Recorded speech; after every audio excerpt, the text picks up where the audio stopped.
So, my name is Michele Hu. I'm a neurology consultant and I lead the cohort. This is the programme and I'm here really giving you an update on Parkinson's trials in Oxfordshire, but we've managed to fit in a few extra bits which you'll find out about. And then we have Timothy and Katerina who are going to tell you about work with our digital smartphones. And many of you will have done these tests where you go, and then you walk and do some finger tapping in clinic or at home. Dr. Caroline Grunwald is our clinical research fellow, and she's going to be telling you about a new trial that Oxford is leading with Sydney in people with RBD, a form of prodromal Parkinson's. And we follow on with Tanya Sanjay talking about memory, cognitive function and dementia in Parkinson's and what you can do about it and what are the treatments. And then we have one with lots of pretty pictures talking about brain imaging and what we do with the scans that you've kindly allowed us to take of your brains.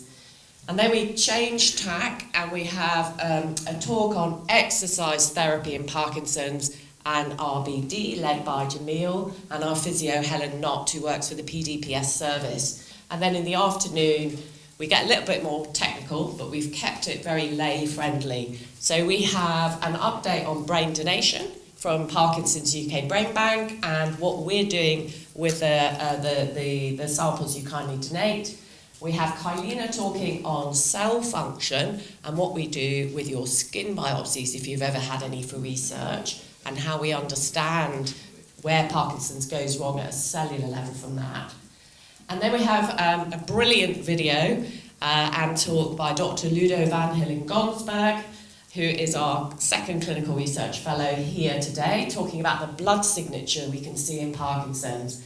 And then Becky Jones. Becky is the Parkinson's UK Research Communications Manager, and she's very kindly just going to chair a roundtable discussion.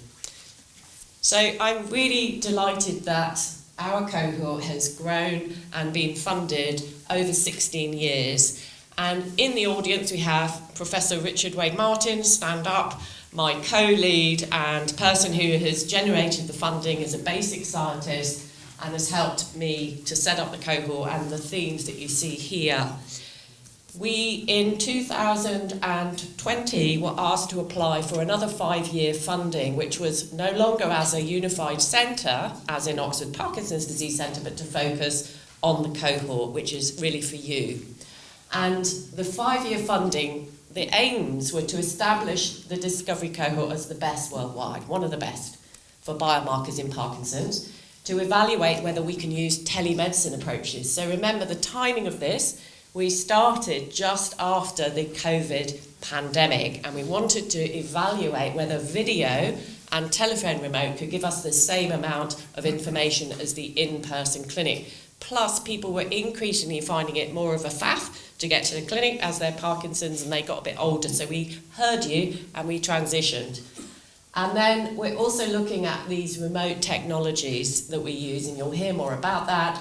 And the main sort of driver for this 5-year grant is my experience and many others of a Parkinson's clinician in clinic, and you give somebody their diagnosis, and then many people ask, what's in it for me? Where can I expect myself to be in 5, 10 or 15 years from my diagnosis? And we have a very little amount of evidence that we can actually give you at this time.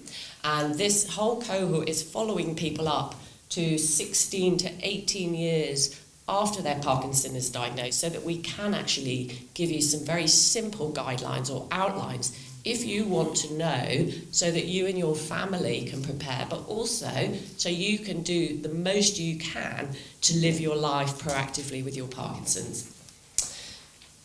Moving on to trials in Oxfordshire and what is available for you. So I'm going to tell you a little bit about the ketone trial, and we also have on the horizon the accelerating clinical trials in Parkinson's. I see somebody from Cure Parkinson's, Simon, at the back. CPT and Edmund J. Safra have been very involved with Parkinson's UK in funding a trial, which is a multi-arm, multi-study for Parkinson's. We hope that this will be starting in the next 6 months. and Oxford is going to be a site, and it will involve 1,600 people with Parkinson's, trialling 3 medications in 3 treatment arms with 1 placebo arm. That means you have a 3 out of 4 chance of being given a drug that may slow down the progression. We have Kristalina Antonides, who is recruiting people with atypical Parkinson's. We have just completed exenatide PD3, which was a 2-year study. Put your hand up if you took part in that. Anyone here? So this is an injection once a week for people with Parkinson's, and the data is about to be released. It will be, and we are also about to feed back to participants in the trial whether they were on the treatment arm or the placebo arm. PD Frontline, we've recruited 35 people with Parkinson's from Parkinson's clinics in Oxford for this so far, and it will lead on to Asbro PD. Oxford is going to be recruiting people. This is a placebo-controlled trial looking at a medication called Ambroxol, which is available in cough medicine and is safe and well tolerated, to see if it slows down progression. There is information. If you see the orange balls at the back, you'll see that PPMI, Michael J. Fox Foundation, are funding quite a lot of our work, and we are open to recruitment of people who are either prodromal Parkinson's, because they can't smell as well as they would normally do, who are 60 and above in terms of age, or who have the sleep disorder RBD, and we're also looking for healthy control volunteers.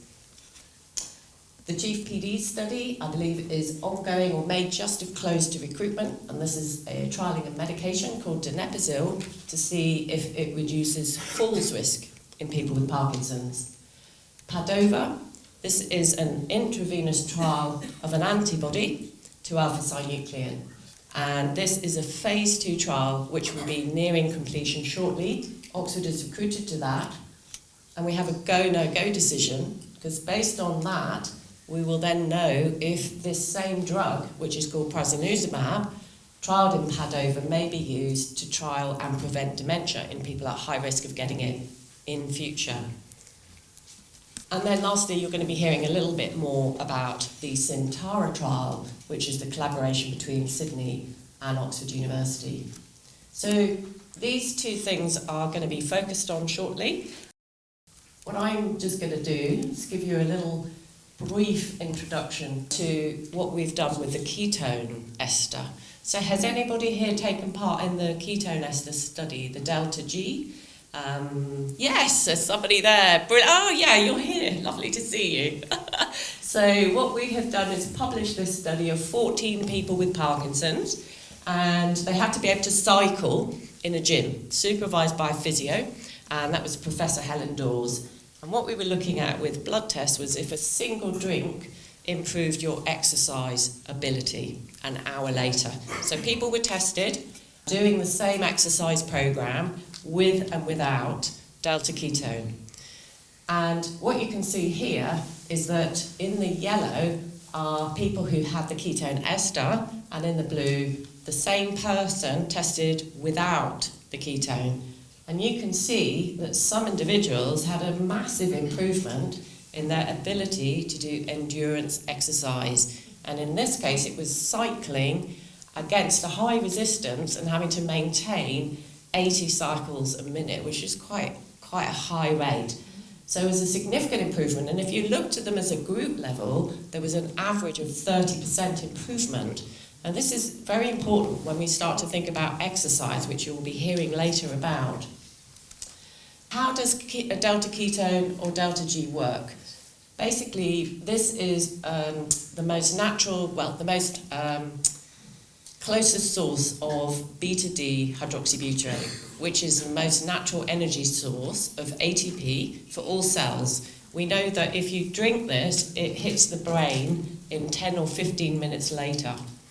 And all cells in the body, whether they're brain, kidney, liver, skin, etc., require energy to function.